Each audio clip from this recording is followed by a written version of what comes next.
नमस्कार. श्रावणातला सोमवार आहे. भगवंत महादेव शंकर याचं पूजन आज केलेलं अतिशय पवित्र पुण्यदायी असतं. या पार्श्वभूमीवर श्रीकृष्ण आणि शंकराच्या युद्धाची एक कथा मला या अतिशय पवित्र अशा गोशाळेच्या वातावरणामध्ये सांगावीशी वाटते आहे.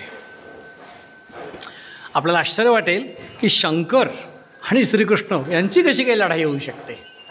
होय, ती लढाई झालेली आहे आणि श्रीकृष्णांनी साक्षात असं सांगितलेलं आहे की या लढाईचं वर्णन जे कोणी ऐकतील आणि सांगतील त्यांना विशिष्ट ज्वर हे कधीही होणार नाहीत. का असं सांगितलं त्यांनी? त्याचं पण कारण या कथेमध्ये आपोआप येईल. आपल्या सगळ्यांना प्रल्हाद माहिती आहे. भक्त प्रल्हादची कथा आपण सगळ्यांनी बालपणापासून वेळोवेळी ऐकलेली आहे. त्या भक्त प्रल्हादाचा नातू होता बळीराजा आणि त्या बळीराजाला 100 पुत्र होते. त्यापैकी एका पुत्राचं नाव होतं बाण. हा जो बाण आहे, बाण हा अतिशय पराक्रमी तर होताच, अतिशय बुद्धिमान होता, पंडित होता, चतुर होता. त्याची त्या काळात ह्या त्याच्या गुणांसाठी देशभर प्रसिद्धी होती आणि तो राज्य करत होता एका राज्यामध्ये. शोणितपूर हे त्याचं नगर राजधानीचं होतं आणि तिथे तो राज्य करत होता. अत्यंत पराक्रमी होता असं मी सांगितलंच त्याच्याविषयी. बुद्धिमान होता इथं सांगितलेलंच आहे मी आधीच त्याच्याविषयी. तो भगवान शंकरांची आराधना नित्य नियमितपणे करत असे. त्याला त्यांची आराधना करता करता त्यांच्या आशीर्वादाने 100 हात 1000 हात 1000 हात असं पूर्णात वर्णन आहे. 1000 हात त्याला प्राप्त झालेले होते. एकदा भगवान शंकर नृत्य करत असताना, तांडव नृत्य करत असताना ह्याने आपल्या 1000 हातांनी विविध वाद्य वाजवली आणि जो नाद निर्माण झाला, ताल निर्माण झाला, त्याच्या जोरावर भगवंतांनी अप्रतिम असं तांडव नृत्य केलं. त्याच्यानंतर शांत झाल्यावर भगवंतांनी बाणाला विचारलं, मी तुझ्यावर प्रसन्न आहे, तू पाहिजे तोवर माझ्याकडे माग. बाणाने काही काळ विचार करून वर मागितला की माझ्या राज्याचं आणि माझ्या ह्या नगराचं, राजधानीचं तुम्ही स्वतः रक्षण करा, तथास्तु. शंकर महाराज म्हणाले आणि चक्क याच्या राज्याचं आणि राजधानीचं रक्षण करण्यासाठी शंकर तयारीने उभे राहिले. दिवसामागून दिवस जात होता. ह्याला प्रचंड गर्व झालेला होता आणि एकदा हा भगवंतांना म्हणाला, मला जे 1000 हात तुम्ही दिलेले आहेत ते 1000 हात मला आत्ता जणू काही ओझं झालेले आहेत. ह्या अख्ख्या त्रिभुवनामध्ये तुमच्या सोडून माझ्याशी युद्ध करेल असा कोणीही योद्धा मला दिसत नाही. त्यामुळे असा योद्धा लवकरात लवकर मला कसा मिळेल? कारण मला इतकी हौस येते युद्धाची, मला इतकं मनामध्ये युद्धाची लालसा आहे की एकदा मी एका मोठ्या पर्वतावर हल्ला बोल केला, पर्वत ठिकऱ्या करून टाकल्या. तर मला समतुल्य असा योद्धा द्या. हे गर्वाने भरलेलं बोलणं बाणाचं ऐकल्यावर भगवान शंकरांना हसायला आलं याच्या मूर्खपणाची आणि ते म्हटले, ही पण तुझी इच्छा मी नक्की पूर्ण करेन. तू हे जे बोलतोयस त्या बोलण्याप्रमाणेच होईल. तुझं गर्व हरण करणारा योद्धा तुला भेटेल. तुझ्या रथावर जी ध्वजा आहे त्या ध्वजाच्या ठिकऱ्या होतील, तुझ्या रथाच्या ठिकऱ्या होतील. तुझे हे जे 1000 हात माझाच आशीर्वादाने मिळालेले आहे ते हातसो निघून जातील आणि तुझा पराभव होईल. शंकराचं हे बोलणं ऐकल्यानंतर खरं तर बाणाला म्हणजेच बाणासुराला दुःख व्हायला पाहिजे होतं, परंतु उलटच घडलं. त्याला आनंद वाटला की आपल्याला योद्धा भेटणार आहे कोणीतरी. मग दाखव म्हटला. हे काय सांगतात म्हटला, मी दाखवेन युद्ध जिंकून. असं करून तो गर्वाने उन्मत्त झालेला बाणासूर तिथून निघून गेला. दिवसामागून दिवस जात होते. बाणासुराला एक अतिशय सुंदर अशी कन्या होती. सौंदर्याबरोबरच अतिशय नीतिमान, चारित्र्यवान, बुद्धिमान, शीलवान अशी ती कुमारी होती. तिचं नाव होतं उषा. ही जी उषा होती ही वयामध्ये आली होती लग्नाच्या. एकदा रात्री स्वप्नामध्ये एक युवक दिसला. तो होता अनिरुद्ध. आता हा अनिरुद्ध कोण आहे? अनिरुद्ध हा भगवान श्रीकृष्णांचा नातू. तर हा अनिरुद्ध तिला दिसला स्वप्नामध्ये. तिला असं स्वप्नात असं दिसलं की आपला विवाह झालेला आहे आणि आपण एकत्र राहिलेलो आहोत. आणि स्वप्नामध्ये त्याच्याशी काहीतरी बोलत असताना तिला पटकन जाग आली. ती लक्षात आलं की आपण आपल्या मैत्रिणींच्यामध्ये झोपलेला आहोत आणि आपण एकाएकी आपल्या नवऱ्याला, जो नवरा अजून आपला झालेला पण नाही, त्याला हाक मारलेली आहे. तुझ्या मैत्रिणीसुद्धा अरे काय झालं विचारायला लागल्या. एवढ्यामध्ये तिची जी अतिशय जवळची सखी होती, मैत्रीण होती, बाणासुराच्या मुख्य प्रधानाची मुलगी, तिचं नाव होतं चित्रलेखा. ती चित्रलेखा तिला बाजूला घेतून उषाला म्हटली, उषा मला असं लक्षात येतं आहे की तुला कोणीतरी वर पसंत पडलेला आहे, मुलगा पसंत पडलेला आहे आणि तोच तुझ्या स्वप्नामध्ये आलेला आहे.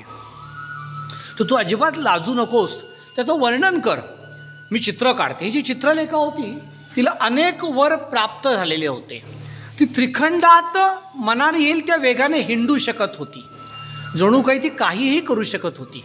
त्या वराच्या जोरावर तिने यक्ष, गंधर्व, किन्नर, मनुष्य, देव, पिशाच सगळ्यांमधले जे टॉपमोस्ट त्या काळातले होते त्यांची चित्र काढायला सुरुवात केली. कुठल्याच चित्रामध्ये उषेला आपला होणारा नवरा किंवा आपला प्रियकर दिसेना. एकदम म्लान झाला चेहरा तिचा. शेवटी तिने श्रीकृष्ण काढला, बलराम काढला. हिचा चेहरा प्रफुल्लित व्हायला लागला. मग तिने प्रद्युम्नाचं चित्र काढलं. मग मात्र हिला लाजली ही. हा प्रद्युम्न कोण? प्रद्युम्न म्हणजे या श्रीकृष्णांचा सुपुत्र चिरंजीव. आणि प्रद्युम्नाचा पुत्र म्हणजे अनिरुद्ध. आणि मग हा नाही आहे म्हटली, मला वाटतंय आता ह्याच्यासारखाच. मग लगेच त्रिकालदर्शी असलेल्या त्या चित्रलेखेने दुसरं चित्र काढलं. ते होतं अनिरुद्धाचं. ते चित्र बघितल्यावर ही एकदम चेहरा हिचा लाल झाला. लाजली ही मुलगी. ही म्हटली, हाच तो वर आहे की जो माझा प्रियकर आहे. हाच स्वप्नामध्ये आला होता. ह्याच्याशी स्वप्नामध्ये मी विवाहबद्ध झाले. माझं सर्वस्व याला मी दिलं. स्वप्नात का असे ना, माझं सर्वस्व ज्याला मी दिलं तोच हा. ही म्हटली, अरे हा कोण तुला माहिती आहे का? साक्षात कामदेवांचा पुत्र असलेला जो प्रद्युम्न आहे त्याचा हा पुत्र आहे. आणि ह्याचं नाव आहे अनिरुद्ध. हा अतिशय सुंदर आहे, तेजस्वी आहे, बुद्धिमान, पराक्रमित आहेत. हा साक्षात श्रीकृष्णांचा नातू आहे. ठीक आहे, तुझी इच्छा पूर्ण होईल. चित्रलेखा तिथून अंतर्धान पावली. ती क्षणामध्ये द्वारकेला जाऊन पोचली आपल्या प्रिय श्रीकृष्णाच्या. द्वारकेत पोचल्यावरती तिथून ताबडतोब लगबगीने कुठे गेली? ती भगवंतांच्या महालामध्ये गेली. भगवंतांच्या महालाचं जे मुख्य द्वार होते त्याच्या आतमध्ये अनेक लहान मोठे महाल होते. त्यातला एक महाल अनिरुद्धाचा होता. आणि अनिरुद्धाच्या सुवर्णजडित महालामध्ये रत्नजडित अशा छान दिवाणावर, म्हणजे आजच्या भाषेत बेडवर, यदुवीर श्रीकृष्णांचा नातू अनिरुद्ध शांतपणे झोपला होता. त्याच्या चेहऱ्यावर मंदस्मित होतं. हिने त्याला त्या दिवाणासकट उचलला आणि आणून ठेवला बाणासुराच्या राज्यामध्ये, शोणितपूरमध्ये, आपल्या प्रिय सखी असलेल्या उषेच्या शयनकक्षामध्ये. त्याच्यानंतर मग दिवसामागून दिवस लोटले. अनिरुद्धाला उत्तम सखी मिळाली, प्रिया मिळाली आणि इकडे उषेला आपल्याला हवा असलेला वर मिळाला. दोघांचे दिवस एकमेकांच्या संगतीने अतिशय आनंदामध्ये चाललेले होते. आणि एके दिवशी संशयाला ही जी उषा होती, हिच्या महालाचे रक्षण करण्यासाठी जे सेवक होते त्यांनी बाणासुराकडे जाऊन, सम्राटाकडे जाऊन तक्रार केली. म्हटले, महाराज, एक मोठी घोटाळ्याची गोष्ट झालेली की आम्हाला वाटते आहे. खरं तर महालामध्ये कोणीही बाहेरून शिरलेलं नाही आहे आणि उषादेवीसुद्धा कधी बाहेर गेलेलं नाही आहे. तरीसुद्धा जे घडू नये ते घडलं आहे असं आम्हाला उषेच्या चेहऱ्यावरून, तिच्या शरीर यष्टीवरकडे बघून वाटायला लागलेलं आहे. तुम्ही महान पिताश्री आहात आणि सम्राटसुद्धा आहात. तुमच्यावर येणारा कलंक म्हणजे राज्यावर येणारा कलंक. म्हणून आम्ही तुम्हाला जागं केलेलं आहे, तुम्ही मुलीकडे जाऊन काय चाललेलं आहे हे जरूर पहा. बाणासुराला मोठं आश्चर्य वाटलं. ताबडतोब लगबगीने त्याने आपलं घर सोडलं, काही मोजके सैनिक सोबत घेतले आणि तो आपल्या मुलींचं ज्या ठिकाणी महाल होते त्या महालाकडे गेला. बघता बघता त्याने प्रवेश केला उषेच्या महालामध्ये. उषेच्या महालामध्ये प्रवेश केल्यानंतर जेव्हा तो आतमध्ये आला तेव्हा सुस्नात अशी मोजकेच दागिने अंगावर घेतलेली, अतिशय तेजस्वी असलेली उषा आणि अतिशय तेजपुंज, ज्याचे बाहू खूप लांब सडक आहेत, ज्याला कुरळे छान केस आहेत, अतिशय देखणा, साक्षात कामदेवाचाच तो पुत्र असलेला असा अनिरुद्ध त्याला द्यूत खेळत असताना आपल्या मुलीसोबत दिसला. आश्चर्याने थक्क झाला बाणासूर. काही क्षणात त्याने सेवकांना आज्ञा केली आणि त्याचे सेवक आणि अनेक शस्त्र अनिरुद्धावर फेकायला मारायला सुरुवात केली. पण अनिरुद्ध काही कच्च्या गुरुचा चेला नव्हता, साक्षात श्रीकृष्णांचा तो नातू होता, प्रद्युम्नाचा तो पुत्र होता. तो उभा राहिला, एखादा यमदूत जसा उभा राहील तसा तो उभा राहिला. त्याने त्याच्या शेजारीच एक दंड होता लोखंडी, तो हातात घेतला आणि तो असा फिरवायला त्यांनी सुरुवात केली की ते जे सैनिक होते ते तिथून पळून गेले. बाणासूर रागावला. ह्याचं शौर्य बघून क्रोधिष्ठ झालेल्या बाणासुराने नागपाश सोडले आणि त्या नागपाशाने पकडला गेला हा धनुर्धर असलेला, पराक्रमी असलेला, मदनाचा पुतळा असलेला यदुवीर अनिरुद्ध.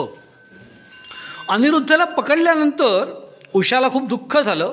ती आक्रोश करायला लागली आणि पकडल्या गेलेल्या अनिरुद्धाला बाणासूर घेऊन गेला. इकडे द्वारकेमध्ये मात्र हाहाकार माजलेला होता, कारण 4 महिने झाले अनिरुद्ध आपल्या महालामध्ये कुठेच दिसत नव्हता. हे काळजीत पडल्या, गेला कुठे. सगळ्या बाजूने शोध सुरू असताना नारद प्रगट झाले. आज जसा मीडिया आहे त्या काळामध्ये नारद होते. आजचा मीडिया दुर्दैवाने पेड आहे, तसे नारद नव्हते. तर नारद मुनी म्हणतात ना त्यांना. नारद मुनी हरिहरी करत, भजन कीर्तन करत श्रीकृष्णाकडे आले, प्रणाम केला आणि त्यांनी त्याला वृत्त सांगितलं अनिरुद्धाचं. बाणासुराकडे अनिरुद्ध आहे, त्याला अटक झालेली आहे, त्याला भीती आहे. सगळं काही सांगितल्यानंतर श्रीकृष्ण ताबडतोब महालातून बाहेर पडले. खूप मोठं सैन्य सोबत घेतलं, कारण गाठ बाणासुराशी होती. आणि श्रीकृष्ण सोबत बलराम, सात्यकी हे सगळे महावीर निघाले एक मार्गी बाणासुराच्या शोणितपुरावरच्या दिशेने. बघता बघता शोणितपुराला सगळ्या बाजूने वेढा घालण्यात आला श्रीकृष्णांच्या सैन्याने आणि समोर उभे ठाकले साक्षात शंकर. कारण शंकरांनी शब्द दिला होता बाणासुराला, तुझ्या राज्याचं, तुझ्या नगराचं मी रक्षण करेन. त्यामुळे घनघोर युद्ध माजलं शंकराचं आणि श्रीकृष्णाचं. शंकराच्या बाजूने पिशाच्च होती, भूतयोनी होती, सेवक होते सगळे. कृष्णाच्या बाजूने आपल्याला माहितीच आहे, साक्षात स्वतःचा मोठा भाऊ बलराम, दाऊ, सात्यकी, सैन्य. आणि इकडे शंकराकडे खूप वीर होते. स्वतः बाणासूर महापराक्रमी होता, त्याकडे अनेक वीर होते. त्यातले काही वीर सात्यकीला सामोरे गेले, बलराम दादाने काही वीर आपल्या समोर घेतले आणि स्वतः श्रीकृष्ण हे शंकराशी लढाई करत होते. शेवटी बघता बघता श्रीकृष्णाने आपलं सुदर्शन सोडलं आणि शंकरांचा पराभव झाला. शंकर शरण आले. ते म्हटले, हे देवादी देवा, आम्हाला माहिती आहे सगळ्यांच्या मनामध्ये जे काही आहे ते माहिती असलेलं तू आहेस. हे युद्धसुद्धा तुझीच माया आहे. मला माहिती आहे, मीच एकदा म्हणालो होतो मूर्ख बाणासुराला की तुझा पराभव करण्यासाठी योद्धा मिळत नाही आहे ना, तथाच तू योद्धा मिळेल. तो तू योद्धा आहेस हे मला आधीपासूनच माहिती होतं.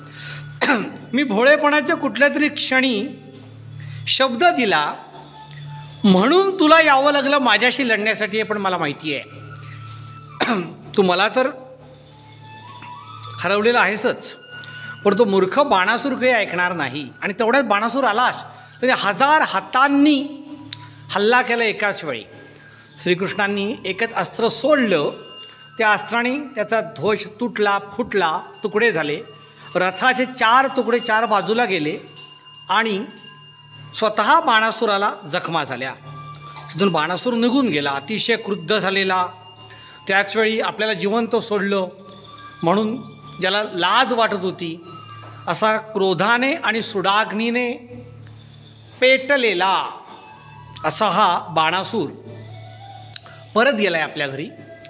दुसऱ्या दिवशी तो शस्त्रसज्ज होऊन आला आणि 1000 हातांनी 1000 प्रकारची शस्त्र तो सोडायला लागला श्रीकृष्णांच्या सैन्यावर.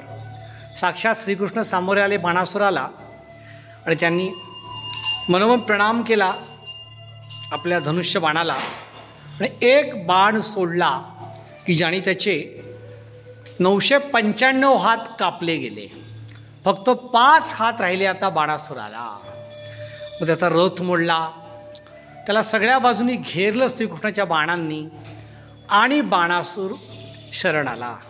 तो म्हटला, माझा रथ दुसऱ्यांदा तुम्ही मोडलात, माझा ध्वज दुसऱ्यांदा तुम्ही फाडलात आणि माझे सगळे हात फक्त 4 किंवा 5 हात ठेवून तुम्ही तोडून टाकले. त्याचा एकच अर्थ आहे, भगवंताने जे म्हटलं होतं ते तूच आहेस, ते तुम्हीच आहात. तेव्हा मी बाणासूर तुम्हाला शरण आलेलो आहे. तेवढ्यात तिथे शंकर महाराज प्रगट झाले. ते म्हटले, हे भगवंता, तू शब्द दिला होतास एकेकाळी प्रल्हादाला की तुझं राज्य वंश परंपरागत चालेल. त्या प्रल्हादाचाच हा नातू पणतू आहे बाण, तेव्हा तू याला मारू नकोस, त्याला तू क्षमा कर. भगवंतांनी बाणासुराला क्षमा केली आणि मग बाणासुराने याचना केली, क्षमा मागितली, आपली जी कृत्य होती त्याच्याविषयी दिलगिरी व्यक्त केली आणि भगवंतांना नमस्कार करून तो आपल्या राजधानीमध्ये गेला. राजधानीमधून त्यांनी त्याची पुत्री उषा आणि तिचा पुत्र श्रीकृष्णांचा नातू अनिरुद्ध या दोघांना रथामध्ये बसवून, सुवर्णजडित रथामध्ये बसवून बाहेर आणलं.